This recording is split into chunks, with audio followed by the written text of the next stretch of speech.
Okay, dust jackets. In special collections, every dust jacket needs a mylar sleeve, a mylar cover to give it protection. They're obviously an integral part of the value of the book. So I've just picked a random book here.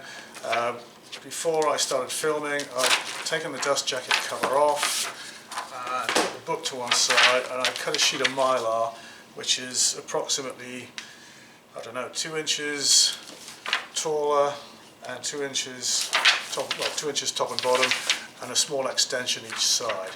So what we're going to do is just roughly position the dust jacket in the middle and weight it down just a little. So I'm going to put a ruler along the top edge and fold the mylar over. So I'm holding it as wide a span as I can, and without moving the ruler, just pull this over to start it folding. So that's got it roughly in the right place. I'm now going to fold it just against the edge of the dust jacket, just incrementally, a few inches at a time, so it's nice and straight, or as straight as you can get it.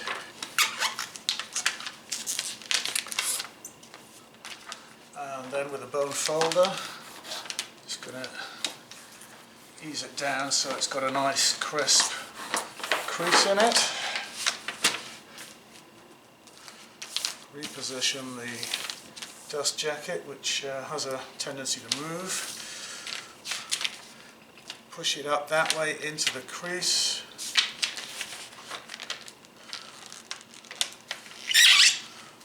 You don't necessarily need a ruler to do this. If the dust jacket's substantial or strong enough, and you can crease in a straight line, you can do it without. So bone folder. So at this point I'm just going to anchor everything down at the top edge, roll that out of the way, and then without the dust jacket inside, just really tighten up that crease. That drops back in, and then do the same.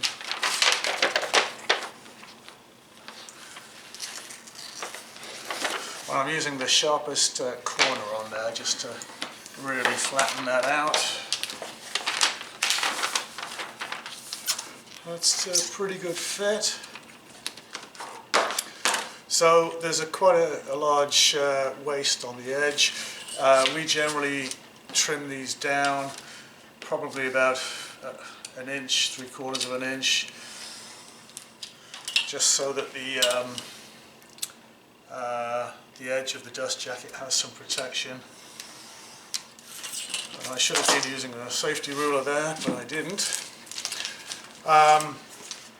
So make sure the book is orientated the right way.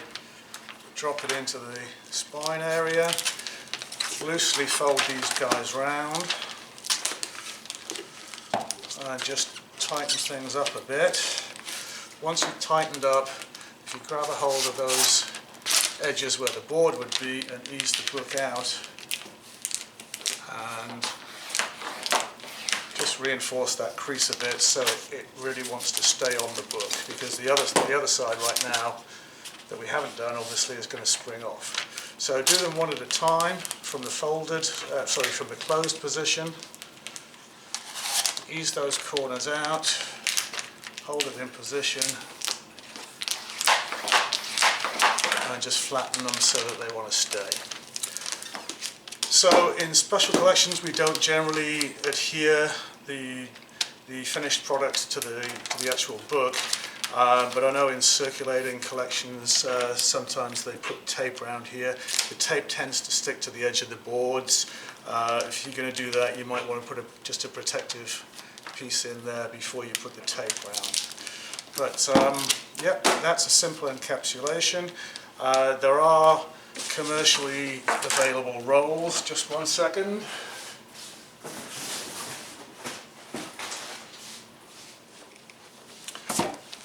So this is a Gaylord product, comes in I think it's 9 and 11 inch rolls, and it looks a bit like this. It's one long roll, so what you would do is open up your DustJacket cover and just cut off about here, but as you can see it's already got one edge creased, so you would just slide your DustJacket cover up into this area and you only have one to fold over the bottom. So these are really quite useful, although I think Gaylord have now stopped selling one of the two sizes and I can't think which one it is. But yeah, that's a book jacket dust cover. He says pulling the book in upside down. No. And this is something we would have been doing in class. I'm sure if you can get a piece of plastic, you could have a try at home.